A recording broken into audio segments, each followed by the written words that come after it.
김성환의 시사야.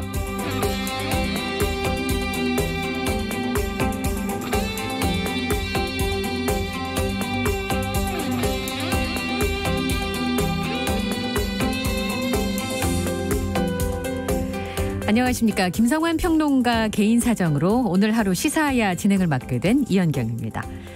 광복절을 하루 앞둔 오늘은 위안부 피해자를 기리는 기림의 날입니다. 지금으로부터 29년 전인 1991년 고 김학순 할머님은 위안부 생존자 가운데 최초로 피해 사실을 공개 증언했습니다. 김학순 할머니의 용기가 위안부 문제를 국제사회에 알리는 계기가 되었었는데요. 안타깝게도 김학순 할머님이 세상을 떠나신 지금도 일본의 사과는 이루어지지 않았죠. 문재인 대통령은 오늘 위안부 피해자들은 여성의 인권과 평화의 가치를 실천해 왔다면서 그 용기에 보답하도록 노력하겠다. 할머님들이 괜찮다고 할 때까지 해법을 찾겠다. 이런 입장을 밝혔습니다. 물론 정부의 의지는 잘 읽히는 대목이지만 문제는 시간이 아닐까라는 생각이 들기도 하는데요. 생존해 계신 위안부 피해자는 이제 17분밖에 안 계시다는 걸 잊어서는 안 될 겁니다. 미래통합당이 진보적 가치를 담은 새로운 정강정책 초안을 발표하면서 외연 확장에 나섰다, 이런 분석이 나오고 있습니다. 이런 가운데 민주당과 통합당의 지지율 격차가 오차 범위 내로 좁혀졌다라는 여론조사 결과까지 나왔는데요. 잠시 후 공동정치구역에서 살펴보겠습니다. 더 깊이 있게 들여다보는 인터뷰 시간에는 코로나19 수도권 대유행이 우려되는 상황이죠. 도대체 어떤 대책이 필요한 것인지 전문가와 이야기 나눠보겠습니다.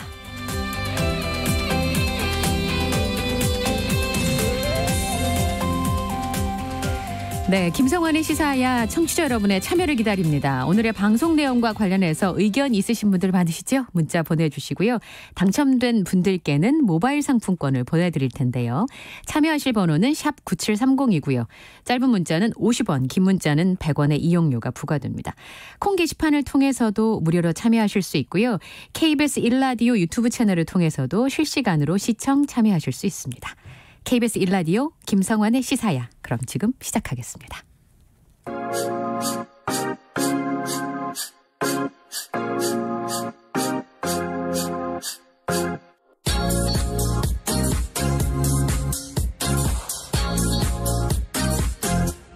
KBS 1라디오 김성환의 시사야.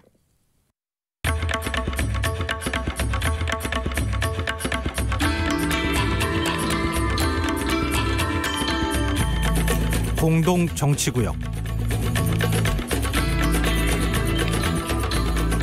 함께하는 정치, 타협하는 정치, 상생하는 정치를 하기 위한 해법을 고민해보는 시간입니다. 시사야의 금요정치토론 공동정치구역 함께하실 두 분의 패널을 모시겠습니다. 동국대학교 정치외교학과 박명호 교수님, 그리고 용인대 통일대학 원장인 최창열 교수 자리하셨습니다. 두 분 어서 오십시오. 안녕하세요. 예. 안녕하세요. 그래도 오늘은 비가 안 와서 오시기가 좀 수월하셨죠. 네, 예. 자, 미래통합당이 어제 새로운 정강정책 초안을 발표했습니다. 정강정책이라고 하는 게 우리 당이 어떤 당이다, 이런 걸 표현할 수 있는 방법 중에 하나잖아요. 뭐 쉽게 말하면 당 헌법 같은 건데, 통합당이 발표한 정강정책을 보면 진짜 통합당이 맞나라는 생각이 들 정도로 진보적 가치들이 좀 포함이 된 것으로 보이는데, 두 분은 어떻게 지켜보셨는지 말씀을 좀 듣고 싶습니다. 어느 분부터 먼저 하실까요? 박 교수님, 먼저 오늘 제가 할까요? 네, 최 교수님. 네. 네. 통합당에서 제일 눈에 띈 게 5.18 민주화 운동을 이제 거론했다라는 거. 지금까지 통합당 계열의 정당들에게는 5.18 민주화 운동이 마치 금기시되는 듯한 그런 느낌까지 좀 받았거든요.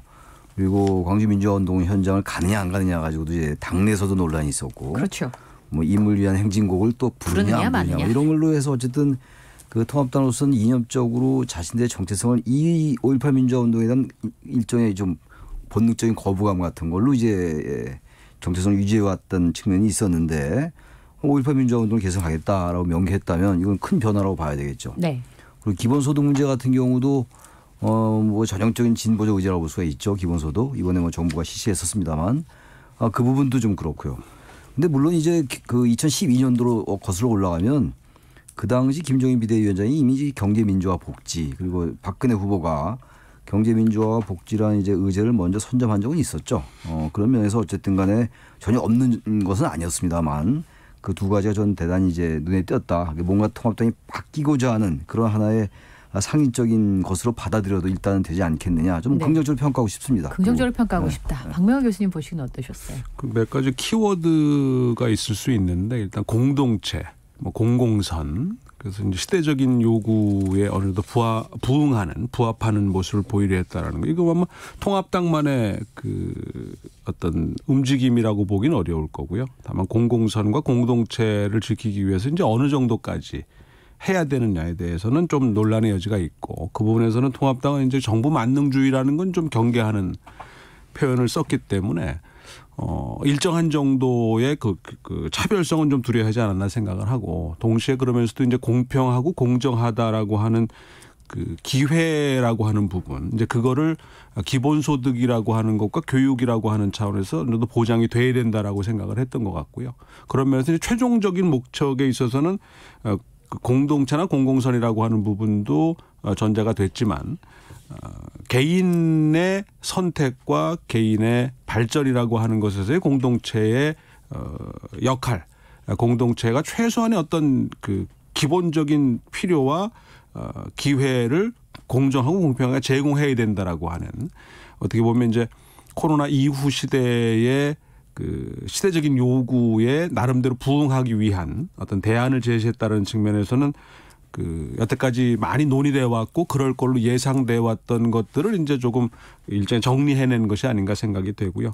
특히 이 보수 계열 정당들에서 그렇게 크게 주목받지 못했던 기후나 환경의 문제에 대해서 중장기적이지만 나름대로 대안을 모색하려 했다는 시도의 측면에서 보면 일단은 그 기본적인 방향은 잡았다라고 보여지는데 이게 이제 아직은 초안 단계일 거예요. 그래서 네. 아마 절차가 좀 남아 있고 또 민주당도 지금 전당대회를 앞두고 나름대로의 정강 정책을 보완하고 수정하는 작업을 해가고 있기 때문에 여야 정당, 거대 정당뿐만 아니라 대부분의 정당들이 이런 어떤 시대적인 그 요구와 필요에 부응하는 방향으로 자리매김을 하려 노력하지 않을까 생각이 됩니다. 네, 그러니까 지금 정강 정책에 명시한 그런 부분에 대해서는 시대 흐름을 좀 읽는 측면이 있다 이렇게 보시는데 지금 박명호 교수님 말씀하신 게 초안 단계라는 건 지금 벌써부터 당내에 반발이 나오고 있는 상황이거든요. 그러니까 실제로 그거를 입안해서 가는 데까지는 아마 진통이 좀 예상이 되는 측면이 있는 것 같아요. 근데 아까 지금 5.18 민주화운동에 대한 얘기를 하셨었는데 사실은 이게 처음으로 명기가 되는 거 아니겠습니까? 정강정책에 들어간다고 하면. 게다가 주호영 원내대표가 이제 전라도에 가서 수해복구 봉사활동도 했었는데 박명호 교수님 어떻게 보세요? 외연 확장에 도움이 될 거라고 보시는지요?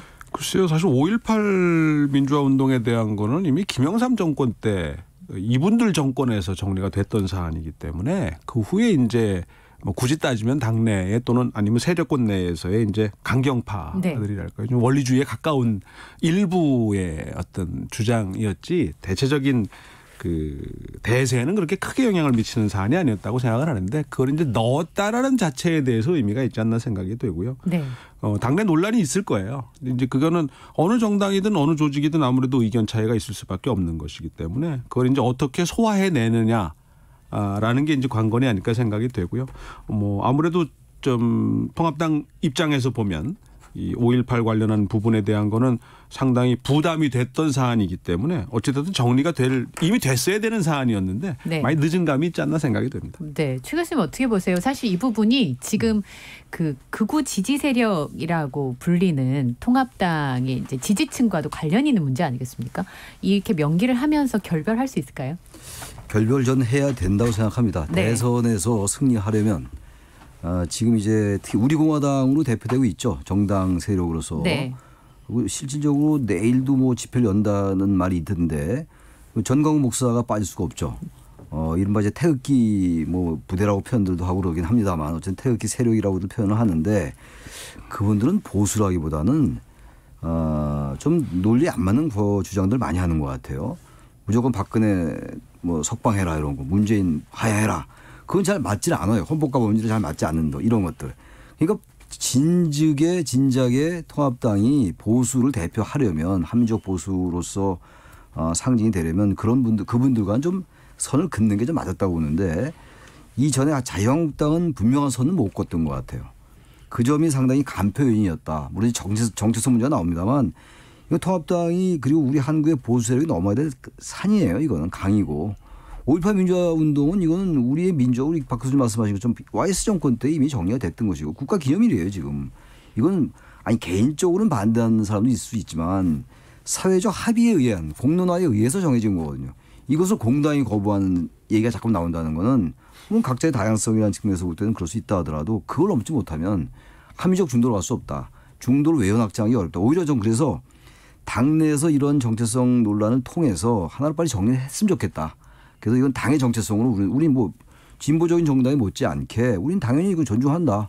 민주화라는 게 자유주의라는 게 그게 확립된 거 아닙니까? 우리 대한민국에서 그거를 부정한다는 건 있을 수 없는 거죠. 네.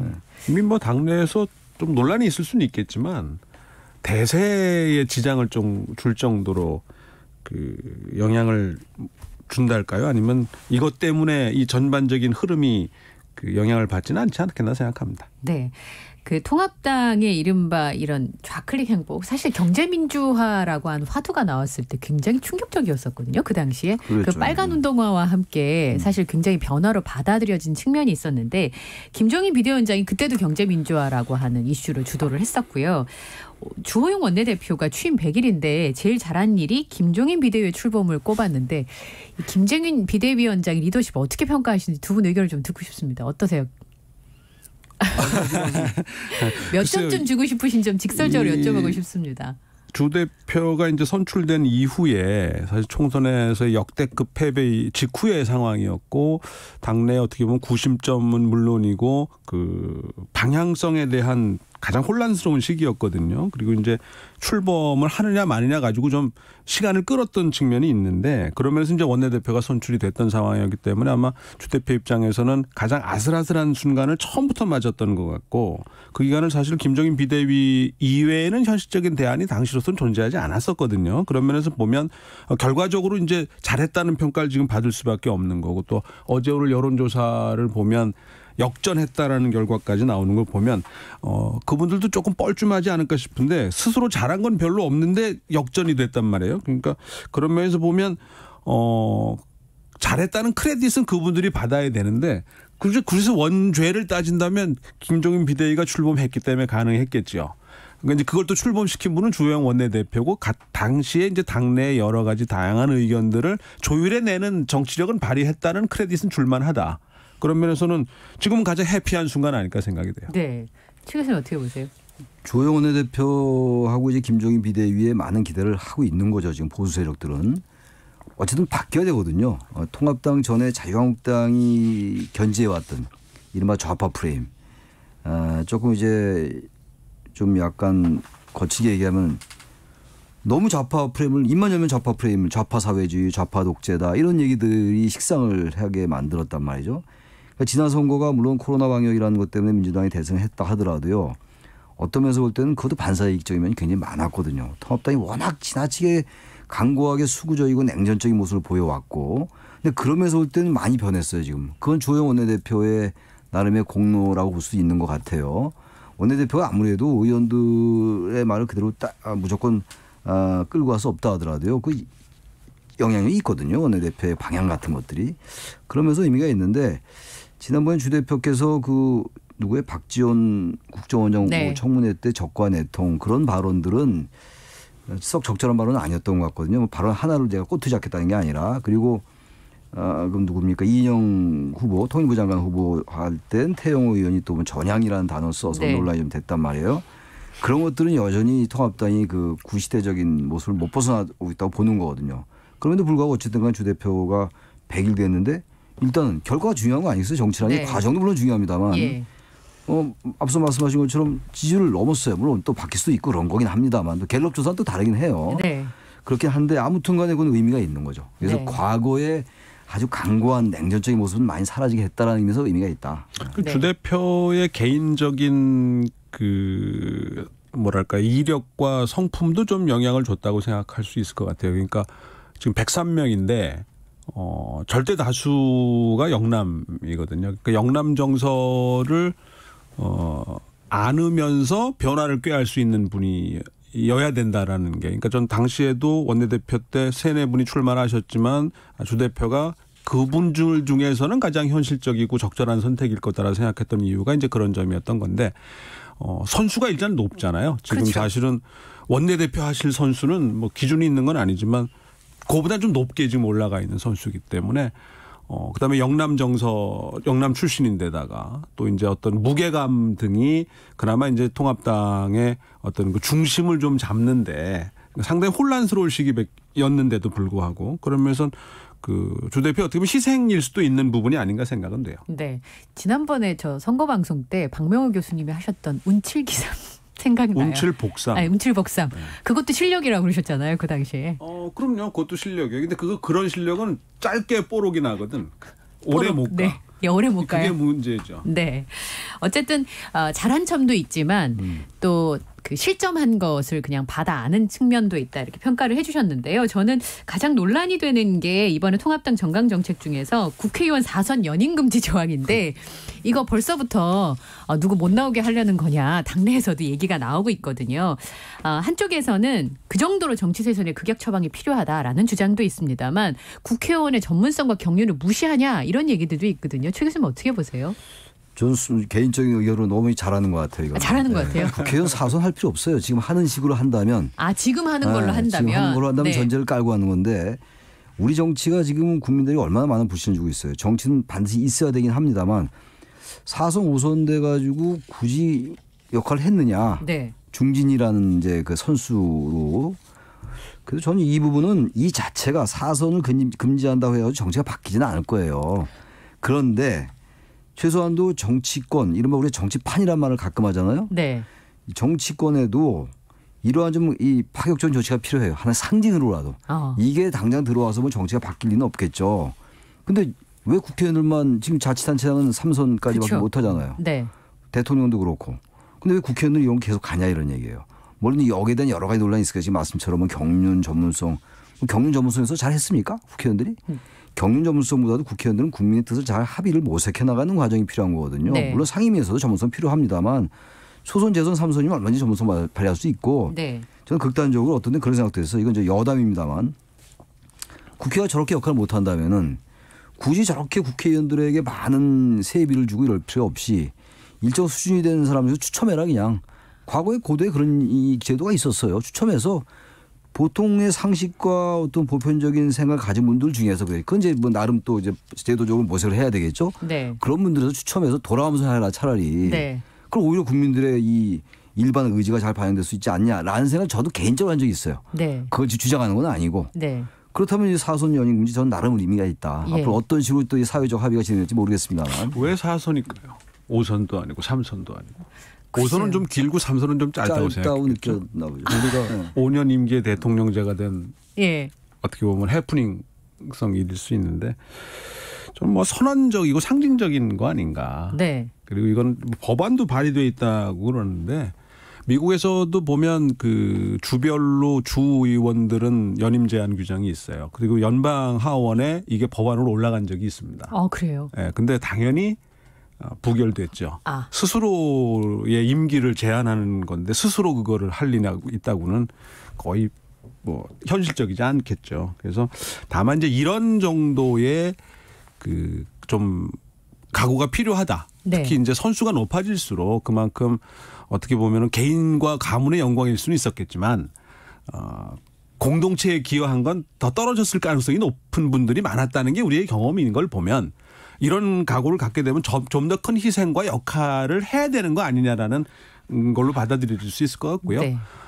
그럴 정도로 좀 심각했다. 최 교수님 말씀대로. 네. 그리고 이제 만약 이걸 지킬 수 있다면 아마 대단한 인정을 받을 만한 거리가 아닐까 생각됩니다. 물론 이제 지킬 수 있느냐는 건 이제 4년 후의 얘기고 지금 2032년쯤 가야 된다는 네, 얘기인데. 그러니까 소급 적용이 없으니까 21대 1회로 계산해서 이제 금지되는 4선 금지 대상자가 2032년이니까. 이제 뭐 32년에 가서 검증해야 될 일이라고 한다면. 중진분들께서는 뭐 지금부터 그렇죠? 중진이 되는 그때 거예요. 가서 어떻게 합니까? 32년까지 아직도 멀었는데. 그렇죠. 당장 내년도 알 수가 없는 게. 예. 전 이왕 얘기 정치 개혁을 하려면 지금 국회의원이 장관하는 거 있잖아요. 이거 좀 폐지했으면 좋겠어요. 폐지를 해라. 네. 지금 이제 헌법에 의하면 국회의원은 법률이 정하는 직을 겸할 수 없다 이렇게 돼 있어요. 그리고 거기서 이제 그걸 뺀 거예요. 국회법에. 네. 그러니까 국회의원은 원래 장관하면 안 되는 거예요. 대통령제는. 우리나라에 내각제적 요소 많이 있습니다만 그렇죠. 이게 가장 내각제적 요소거든요. 그러다 보니까 장관하다가 국회의원하고 국회의원 다시 장관 오고 어떤 경우 장관이 표결도 참석하고. 표결 참석하죠. 이건 진짜 이건 이 4년 연임 금지보다 이게 지적을 하신 건데요. 이게 진짜 중요할 것 같아요. 저는. 이게 이제 국회의원이 무력화되는 거거든요. 그리고 국회의원이 특히 여당 국회의원은 야당도 마찬가지고 특히 좀 더 정도가 좀 덜하다는 건데 특히 여당 국회의원은 이걸 지렛대로 해서 사실은 청와대 거수기가 될 가능성이 높아요. 왔다 갔다 하니까요. 그 기회가 훨씬 높아지는 거니까 어떤 그렇죠. 측면에서 보면.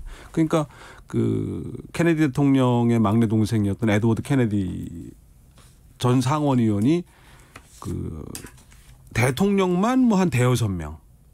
그렇죠. 예. 상원의원 하는 동안에 임가 6년이기도 하고 10선인가를 했어요. 뭐 9선인가 10선을 해가지고 보건복지위원회만 있었단 말이에요. 네. 그러면 그러니까 그 양반만큼 보건복지부를 아는 사람이 없는 거예요. 어떤 대통령이 왔든 어떤 보건복지부 장관이 오든 간에. 그러니까 국회의원으로서의 역할을 잘할 수밖에 없는 거죠. 그렇죠. 잘하니까. 근데 만약 그런 분이 장관 됐다 왔다 갔다 한다 그러면 이게 좀 경계선이 불분명해지는 거죠. 그러면서 사실은 근데 안타깝게 현실은 이 청문회 제도가 의도하지 않은 결과를 가져오는 건데 전현직 의원 불패 기록을 계속 이어가잖아요. 네. 그럼 앞으로도 계속 그럴 거예요. 그리고 이제 어찌되었든 간에 이 의장 출신 총리가 나와 버렸어요. 그렇죠. 그리고 앞으로도 의장 출신, 부의장 출신 총리가 더 나올 거 가능성이 높아요. 그런데 청문회 때문에 특히 심해지는 건데 네. 이렇게 되면 정부 여당 한편, 야당 한편 이렇게 되는 거고 그럼 국회는 계속 대립과 교착이 되는 거고 지금 우리가 보듯이 176명이 필요 없어요. 180명이 필요 없는 거야. 한 3, 4명이면 돼. 3, 4명이 정하면 180명이 다 따라가는 거야. 얼마든지 가능한 상황이 되는 거고. 가능하겠는데 너무 극단적인 게 아닐까요, 교수님? 내각제는 내각제 운영 원리가 그러니까 국회가 내각을 구성하는 거란 말이에요. 그렇죠. 의회 내각제라고 그러잖아요. 근데 우리 박 교수님 잘 지적하신 것처럼 이게 우리 대통령제라는 건 기본 원리가 권력의 분립이에요. 권력의 그렇죠. 견제라고요. 그런데 대의기구가 행정부를 견제하고 있는 거란 말이에요. 물론 정부 여당이라는 구조도 한편에 있습니다만 어떻게 국회의원이 내각에 가서 일을 하냐고요. 이거 내각제로 하지 않으면 안 되는 겁니다. 사실은. 그러니까 국회법만 바꾸면 되는 거예요. 네. 헌법의 정신이 뭡니까? 법률 정원직을 겸지하지 말라는 거예요. 내각에 가지 말라는 게 헌법 정신이라고. 네. 이게 사실은 계속 얘기도 되고 있어요. 국회에서. 근데 그때마다 부결됩니다. 이것도. 그게 대통령제의 내각제적 운영인데 네. 그러다 보니까 국회의원 특히 여당 국회의원들 같은 경우는 아까 제가 심한 편이라고 말씀하셨지만 입법적 책임, 입법으로서의 책임이라기보다는 여당 의원으로서의 책임이 더 우선되는 거고 정부 정책을 유지해 주는. 네. 그거 옹호하고 변호하고 변명하는 역할. 어떻게 다 180명이 이렇게 똑같은 의견을 가질 수 있을지. 참 그것도 네. 대단한. 근데 지금 여당만 그런 게 아니라 언제든지 여당은 여태까지 그래왔어요. 그래왔잖아요. 뭐 정도만 네. 차이가 있었지. 그러다 보니까 국회의원들이 정말 선수가 높아져서도 그 전문성을 갖고 경륜을 갖고 정치력을 보여줄 정도로 됐냐라는 것에 대해서는 누구도 자신 있게 말을 못하게 되는 거고 항상 피로감에 젖어 있게 되는 거고 결국 자리에 연연했다고 뵙기는 안 되는 비판을 받게 되니까 아마 근본적인 그게 필요한데 원칙론적으로는 최 교수님 말씀이 맞는데 현실적으로 우리가 70년 동안 그렇게 해왔어요. 그러다 보니까 이제 어떤 권력 구조라든가 운영을 바꾸기보다는 그런 쪽으로 더 갈 수밖에 없게 돼 있는 상황이 아닌가. 저는 현실적으로. 원칙적으로는 순수한 대통령제로 가겠다고 하는 게 맞을 수 있겠지만 현실적으로는 그렇게 해온 게 70년인데 거기나 또 아까 말씀드린 것처럼 인사청문회 제도가 원래 그런 의도로 만든 게 아니었는데 그렇죠. 더 전현직 국회의원들의 이 활로를 더 넓혀준 결과가 됐어요. 결과적으로는. 그분들을 후보자로 앉히면 어쨌든 청문회는 좀 무난히 통과를 하게 되니까. 개각을 못하는 이유가 사실 그 걱정이 제일 크거든요. 그러다가 돌발 변수 하나 나와버리면 전혀 의도하지 않은 방향으로 이게 전국이 흐들러가게 되고 지지율은 더 떨어지게 돼버리는 거고 회복 불능 상태에 빠지게 된단 말이에요. 그러니까 안전한 선택을 하게 되는 게 두 가지 중에 하나인데 지금 그대로 가거나 네. 개각 안 하고 아니면 지금도 해야 될 타이밍을 계속 놓치고 있는 거란 말이에요. 아니면 전현직 의원이에요. 그중에 현직 의원은 서로의 이해관계가 아주 잘 맞아떨어지는 거거든. 네. 네, 거기에 전문성까지 있다고 보여주면 더 좋아. 이렇게 되니까 뭐 서로 간에 거부할 이유가 전혀 없는 건데 그러다 보면 입법부는 행정부하고 그냥 조합이 되는 게 아니라 상하관계처럼 돼버리는 상하관계. 결과적으로는 네. 그러다 보니까 국회로서의 역할은 좀 이게 좀 심한 거 아니냐 아니면 네. 제대로 못하는 거 아니냐는 비판을 해도 별로 할 말이 없게 되는 거예요. 저는 이번에 가장 논란이 될 것 중에 하나가 요 사선 금지 하나 하고요. 또 하나는 요걸 것 같아요.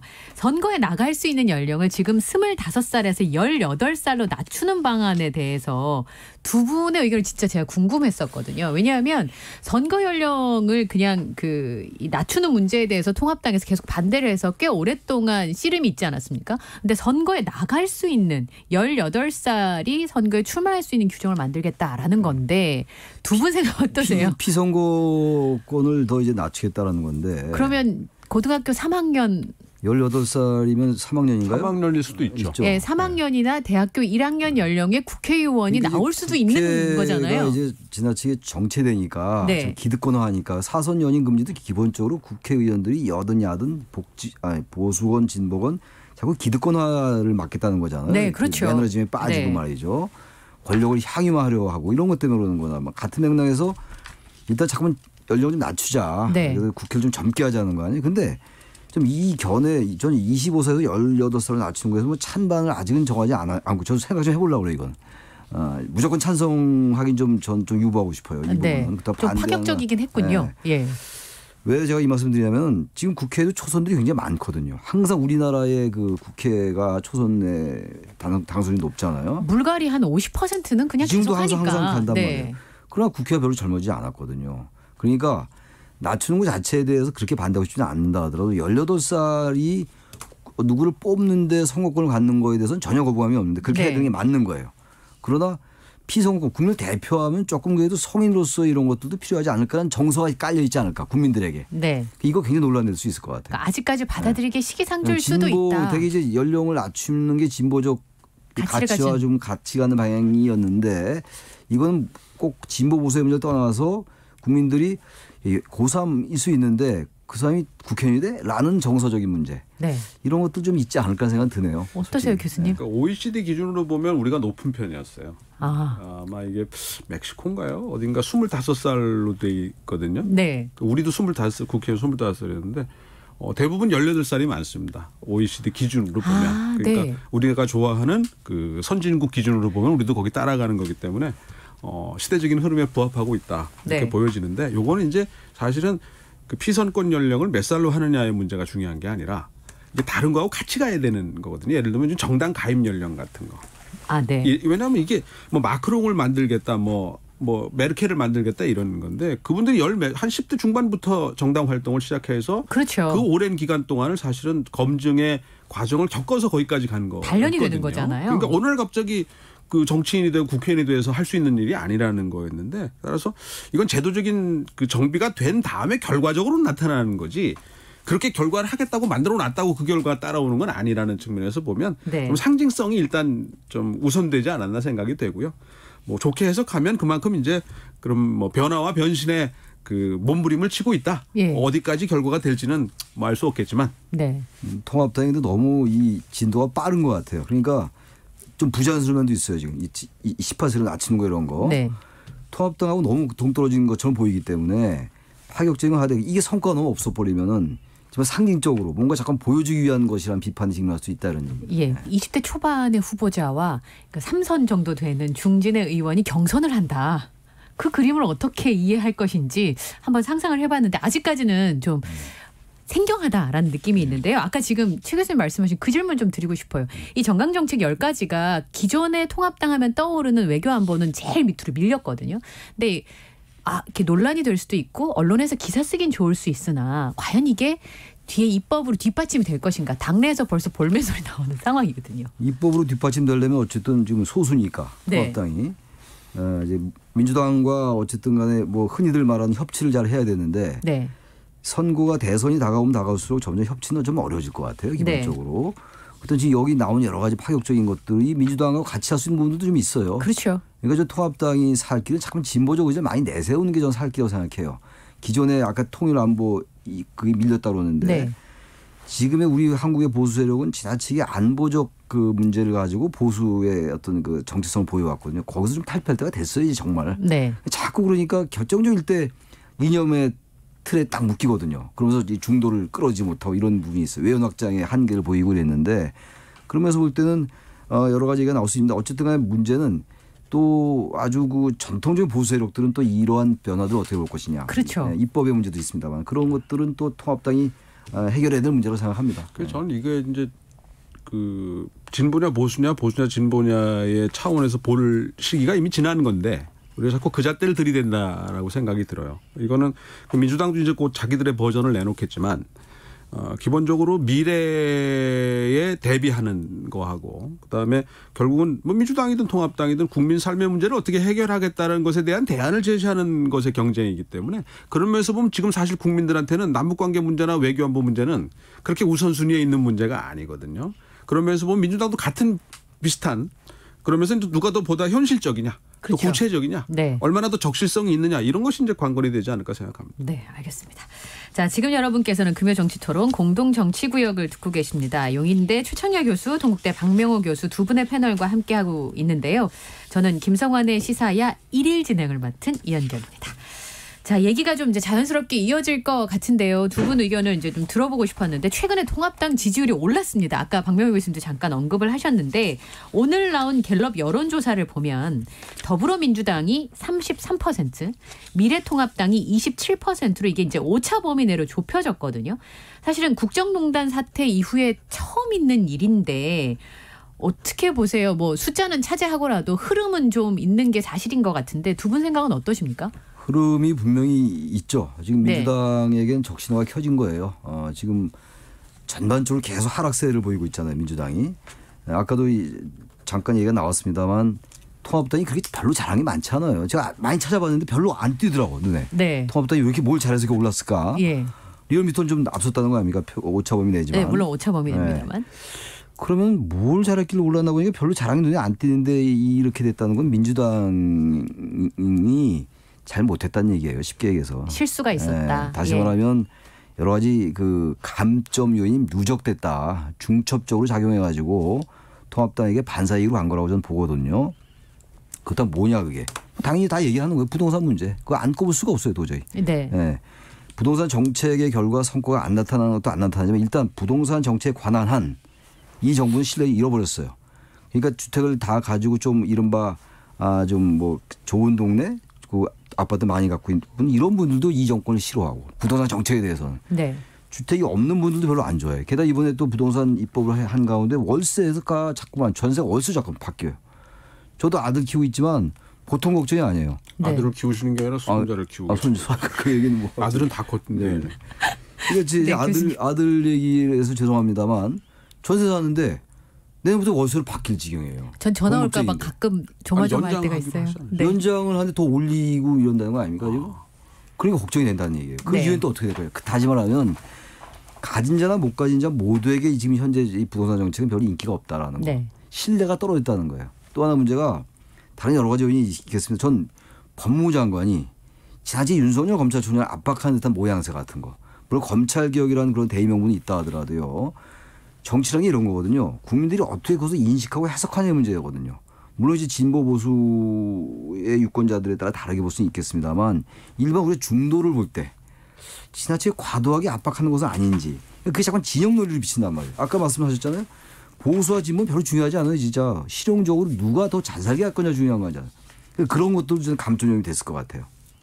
제가 어떻다는 의견을 표시하기 이전에 윤미향 사건 같은 거 그 차곡차곡 쌓였어요. 그러니까 절대로 난공불락 같았던 민주당이 총선에서 압승했잖아요. 근데 이런 결과가 오잖아요. 이게 민심입니다. 이게. 네. 민주당 이걸 정말로 무겁게 국민들이 민주당에 보낸 적신호다라고 받아들이면 상승할 수 있을 것이고 네. 그렇지 않고 이걸 너무 안이하거나 나타하게 받아들이면 이 상황은 더 지속될 수 있다. 네. 전 충격이었어요. 이게 충격이셨어요? 내일 돼야 총선 딱 4개월 된 거거든요. 아, 그렇게밖에 안 됐나요? 그렇죠. 네. 한 1년 된 것 같으세요? 오래된 압승한 것 지 같죠. 오래된 것 같아요. 근데 1년도 안 됐는데 지금 4개월도 내일 돼야 4개월, 만 4개월 되는 건데 이렇게 그만큼 휘발성이 강한 거라는 건데 이제 그 칼날이 어디로 향할지 모르는 거예요.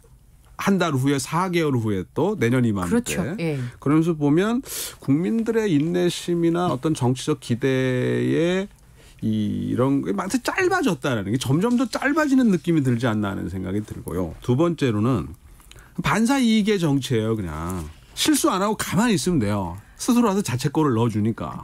뒤에 많이 서면 제가 앞으로 가는 거랑 똑같은. 네. 그러니까 뭐 내가 잘해서 그런 게 아니라 상대가 못해서 그런 거예요. 근데 이게 반복되고 있다라는 거거든요. 서로 차례만 바꿔가면서 대단히 안타까운 일이죠.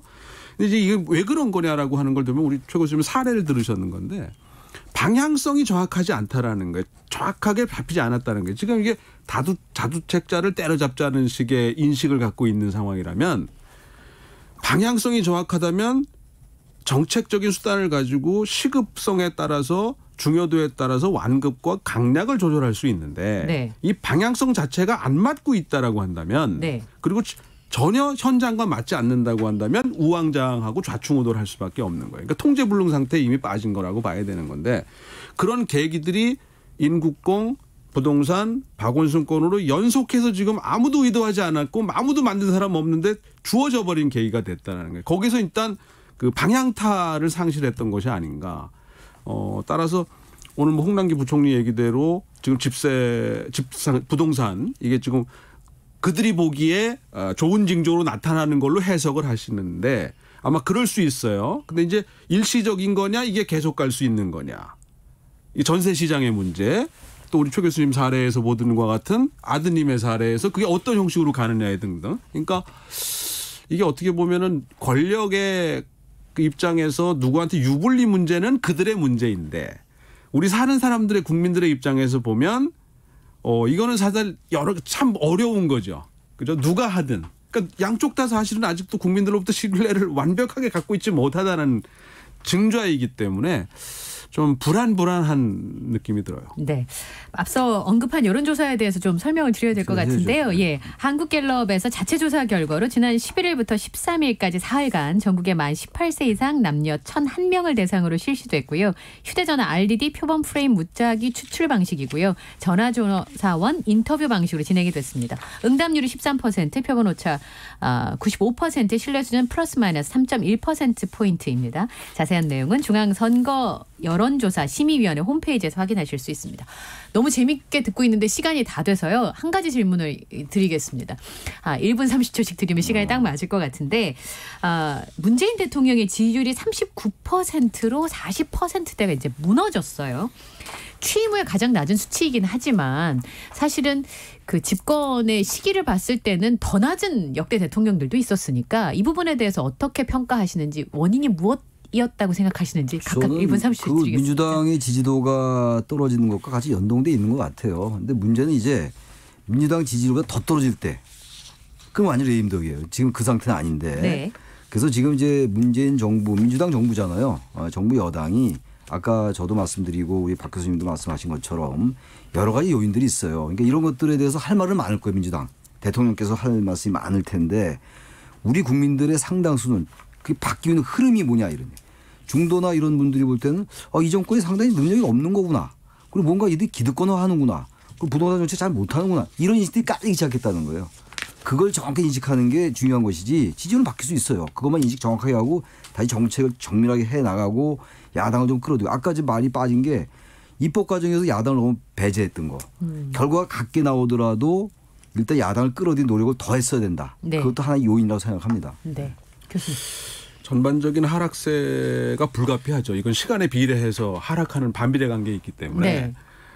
이미 대세는 접어들었는데 관리하고 또는 반전의 계기를 마련할 수 있는 수단과 자원은 아직 대통령이 갖고 있어요. 근데 그걸 이제 적절한 시점에 적절한 방법으로 적절하게 행사해야 되고 사용해야 되는데 지금 타이밍을 계속 놓치고 있는 것이 아닌가. 그런 면에서 보면 지금 청와대 개편도 이게 한 건지 안 한 건지 어정쩡한 상태가 돼버렸고 상징성이 없어졌다라고 하는 부분. 그다음에 개각과 연동돼서 사람들이 생각을 할 텐데 정책 실패를 자인하는 것으로 보여지는 것에 대한 부담을 너무 지나치게 갖고 있는데 사실 내놓은 내용은 이미 정책 실패를 자인한 부분인데도 인사의 부분에서. 그래서 사실은 권력은 인사고 인사는 타이밍이고 메시지인데 그런 면에서 보면 좀 이 수단은 있는데 빨리 쓰셔야 되는데 이게 밀려서 쓰면 효과는 효과대로 없어지면서 오히려 레임덕은 더 강화되는 쪽으로 갈까 우려되는 바입니다. 네. 자, 오늘 두 분의 말씀을 잘 들었는데요. 아직 기회는 양쪽에 누구나에게나 있는 것 같습니다. 네. 그러니까 빨리 눈치를 채는 사람에게 유리한 정국일 것 같습니다. 민심에 빨리 반응해야 됩니다. 예. 네.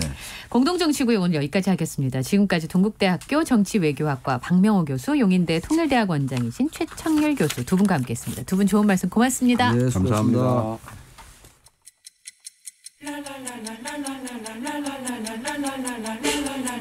바쁜 당신을 위해 준비된 밤 시사야. 시사평론가 김성환과 함께합니다.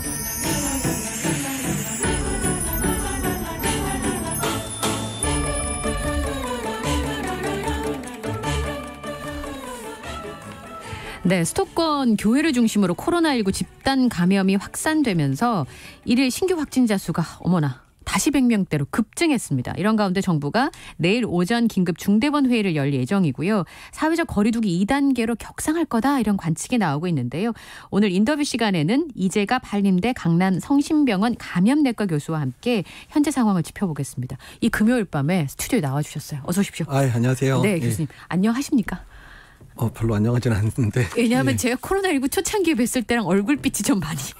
예. 오늘 특히 더 피곤하네요. 네. 그래도 오늘 좀 이렇게 네. 그 청취자분들을 위해서 조목조목 잘 설명을 좀 부탁을 드리겠습니다. 네. 그동안 방역이 참 잘 이루어지고 있다. 우린 그렇게 네. 생각하고 있었거든요.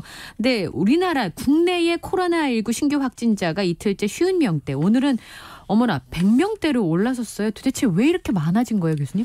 그러니까 여러 가지 안 좋은 상황들이 겹치기는 했는데요. 네. 그러니까 이제 교회들에 대한 소모임 금지가 2주 전에 해제됐는데 이제 다시 소모임도 재개되고 이러면서 교회 내 발생들이 최근에 증가됐던 측면들도 있고요. 최근에 이제 장마 때문에 계속 비가 많이 왔잖아요. 그렇죠. 그러니까 야외 활동이 불가능해지니까 실내에서의 활동이 계속 늘어나는 상황들 자체가 실내에서의 그런 접촉 빈도를 늘리다 보니까 이것도 감염병을 늘렸을 것 같고, 그러니까 그거에 반증하는 게 이제 뭐 패스트푸드나 카페 같은 데서 예전에 환자가 많이 발생을 안 했는데 그렇죠. 최근에 지금 환자가 발생을 하잖아요. 그만큼 예전에는 카페나 이런 데를 많이 이용 안 하시거나 테이크아웃 하시거나 하면서 조심하셨는데 상황 자체가 조심하기도 힘든 상황이었고 또 이용객도 늘어나다 보니까 예전에 발생 안 하던 곳에서 환자가 발생한다는 거는 그만큼이나 이제 사회적 거리두기의 상황들이 국민들께서도 좀 느슨해졌다는 걸 반증하는 거거든요. 비가 많이 오니까 밖에서 커피 드실 것도 안에서 드시고 그렇게 그렇죠. 되는 거죠. 예. 그런 이유들이 다 복합적으로 작용한 것 같습니다. 제가 어제 깜짝 놀랐던 건 교수님 이런 거예요. 이태원 클럽발 집단 감염 때보다 더 심각하다. 방역당국에서 심지어는 일촉즉발 이런 단어를 썼거든요. 네. 어떻게 보세요? 수도권 대유행 우려 교수님도 있다고 보십니까? 그러니까 앞으로 며칠간 또는 앞으로 한 일주일간 어떻게 버티느냐가 상당히 중요할 수 있는데 지금 이미 발생할 환자들은 다 접촉이 됐고 발생을 하고 있을 거예요.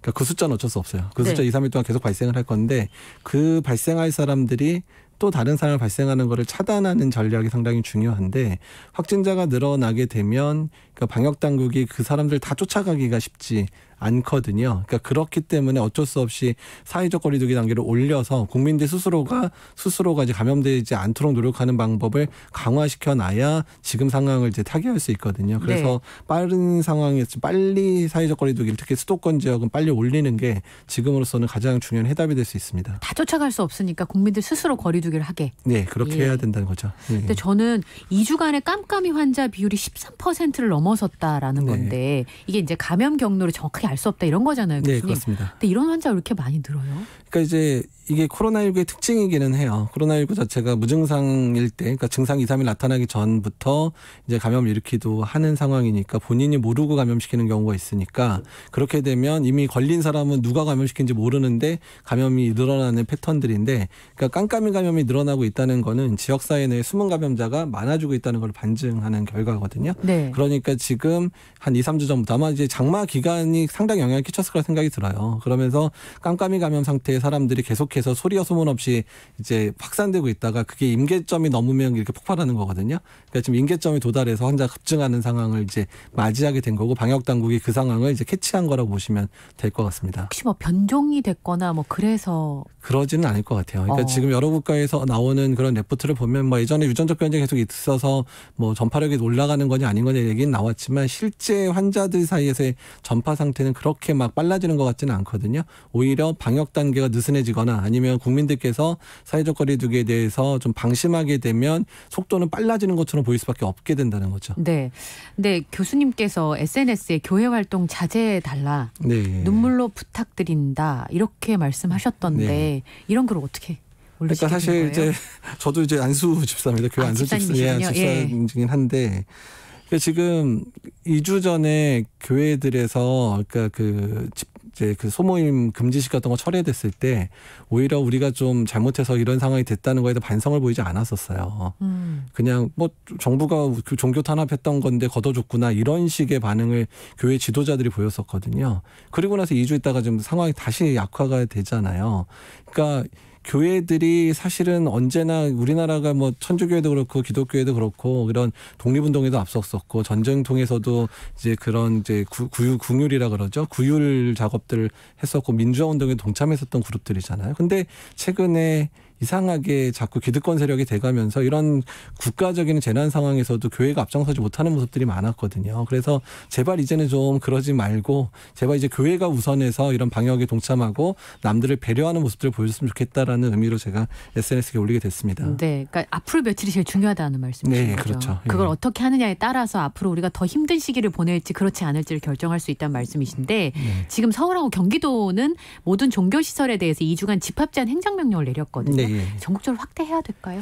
일단 지금은 서울 경기가 문제기는 하지만 오늘 정경 본부장님도 얘기를 했지만 서울 수도권에서 발생을 하게 되면 지방으로 확산되는 거는 한순간이에요. 일본도 그렇잖아요. 예, 그렇습니다. 예. 그래서 지금 그런 상황이기 때문에 근데 일단은 수도권은 급해요. 빨리 올려야 될 상황들이고 종교 집단에서 해야 되는 것도 해야 되지만 일단 종교에서의 소모임 금지는 지난번처럼 전국 단위로 확산을 하는 건 우선 주말부터 시작을 하는 게 좋을 것 같아요. 왜냐하면 교회 사람들끼리 교류가 많기 때문에 서울에 있는 교회에서 발생을 하면 지방에 있는 교회까지 확산하는 경우가 계속 있었거든요. 그래서 주말 사이에서는 뭐 지자체 지방에선 그러지 않는다 해도 교회들이 알아서 지금 모임을 좀 자제하고 온라인 예배를 강조하고 이런 식으로 움직여 주셔야 될 때가 된 것 같습니다. 네, 마스크만 잘 쓰셔도 되는 거지 않나요? 일단 교회 내에서 마스크만 잘 쓰셔도 되죠. 그러니까 마스크를 못 쓸 상황을 만들지 말라는 거예요. 그러니까 네. 식사 네. 같은 거나 소모임 같은 거면서 너무 친하다 보니까 아니 뭐 네가 걸리나 내가 걸리나 서로 안 미안하잖아. 이런 상황 때문에 마스크 벗게 되는 상황들이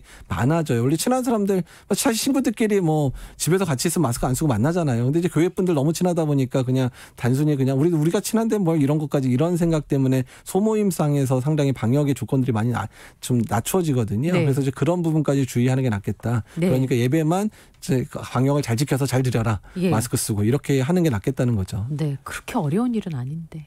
그래서 좀 더 안타깝습니다. 예. 내일 중대본 긴급회의를 정부에서 열고 수도권에 이제 사회적 거리두기 2단계 상향을 이제 검토한다라는 보도가 나오잖아요. 네, 예. 어떻게 그렇게 되면은 지금 하고 있는 자유로운 모임 이런 건 이제 다 할 수가 없는 거죠. 그러니까 이제 사회적 거리두기 2단계가 되면 이제 예전에는 좀 약간 모호했는데 기준을 명확히 잡았어요. 그래서 사회적 거리두기 2단계가 되면 실내에서는 50명 이상이 집회를 할 수가 없고요. 네. 그다음에 실외에서는 100명 이상의 집회를 할 수가 없게 됩니다. 예. 그리고 고위험 시설로 지정된 클럽이라든지 뭐 유흥주점이라든지 그다음에 뭐 뷔페라든지 뭐 네. 이런 고위험 시설로 지정된 경우는 2단계가 되면 운영 중지 명령을 받게 되거든요. 그러니까 예전에 고강도 사회적 거리두기보다도 지금의 2단계 정책만 하더라도 상당히 강화된 그러네요. 그런 이제 사회적 거리두기가 되기 때문에 네. 그러니까 정부 차원에서 행정명령이 상당히 이제 강화될 수 있는 측면들이 있어서 그 부분에 있어서는 이제 그런 해당되는 고위험 시설이나 이런 곳들도 그 부분들을 잘 숙지하고 계셔야 되는 상황입니다. 좀 있으면 2학기 시작되거든요, 네. 교수님. 학교 어떻게 해요?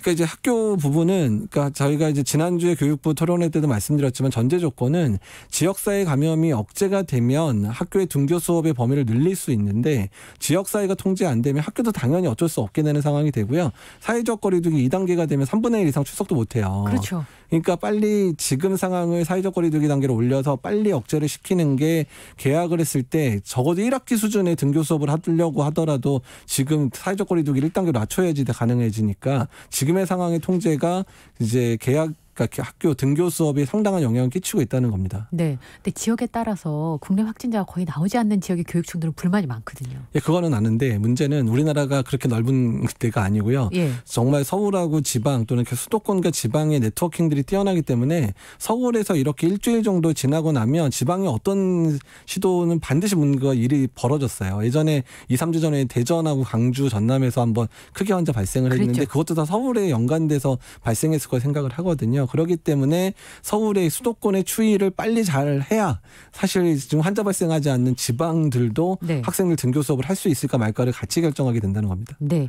백신 얘기를 오늘 교수님 오셨으니 꼭 여쭤봐야 될 것 같은데 예. 푸틴 대통령이 러시아가 세계 최초로 코로나19 백신 개발에 성공했다라고 얘기를 했는데 교수님 보시기엔 어떠세요? 효과가 있을까요? 그러니까 효과가 있느냐 뭐 많으냐를 떠나서 안전한지를 증명을 해줘야 돼요. 안전한지 증명해야 된다. 그러니까 왜냐하면 지금 이제 겉으로 드러난 데이터는 38명한테밖에 임상시험 연구를 시험을 안 했다고 나오거든요. 38명 맞춰놓고 나서 이게 안전하다고 얘기하기는 너무 무섭잖아요. 네, 그렇죠. 무섭죠. 그러니까 뭐 다른 일을 했는지 모르겠는데 그다음에 그 8명에 대한 데이터도 공개가 안 됐어요.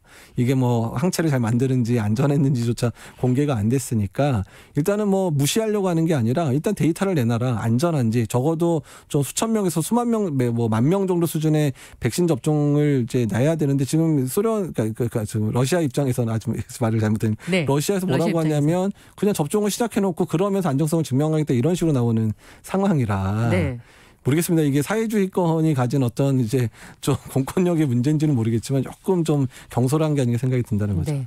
끝으로 질문 하나 드리면 이 사태가 지금 8개월간 지속이 됐잖아요, 교수님. 네. 저는 방역하고 치료하시는 분들이 너무 걱정되는 거예요. 네. 비가 오는데도 그 방역복을 입고 일하시는 네. 모습들이 너무 안타깝던데 코로나 대응 인력 3명 중에 1명이 번아웃 상태라는 조사 결과가 있는데 네. 어떻게 실질적인 대책 뭐가 필요할까요? 일단 심리적인 공황 상태가 길어요. 왜냐하면 이제 메르스 때만 하더라도 한 끝이 보였잖아요. 그렇죠. 한 2개월 넘어가니까 환자도 줄고 한두 달만 고생하면 끝나겠다 생각을 했는데 여름 되기 전에 끝났잖아요. 그렇죠. 네. 근데 코로나 같은 경우는 지금 이게 1년이 될지 2년이 될지도 모르는 상황이니까 지금 힘든 거는 감당을 하겠는데 내가 이 상황을 1년 동안 더 해야 된다는 생각 때문에 사실 우울하고 답답하고 그러니까 우라가 치민다는 사람들이 상당히 많거든요. 네. 이런 심리적인 그런 안정감들이 필요하고 사실 심리적인 안정감을 주기 위해서는 일단은 쉴 수 있게 해줘야 돼요. 쉴 수 있게. 쉴 수 있게 하면 어떻게 다른 데 인력을. 환자 수를 줄여주셔야죠. 국민들께서. 네. 예, 그게 제일 중요합니다. 지금 상황에서는. 네. 예. 알겠습니다. 어쨌든 사회적 거리두기를 하는 게 우리를 위해서도 그리고 고생하시는 의료진들을 위해서도 할 수 있는 최대의 일이다. 이렇게 말씀을 드릴 수 있겠습니다.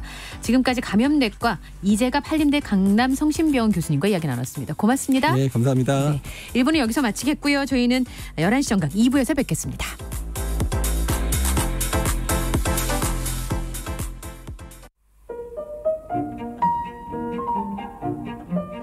방송통신위원회는 한국방송공사에 대해 제어가 심사를 진행하면서 시청자 여러분의 의견을 접수하고 있습니다. 더 나은 방송을 위해 시청자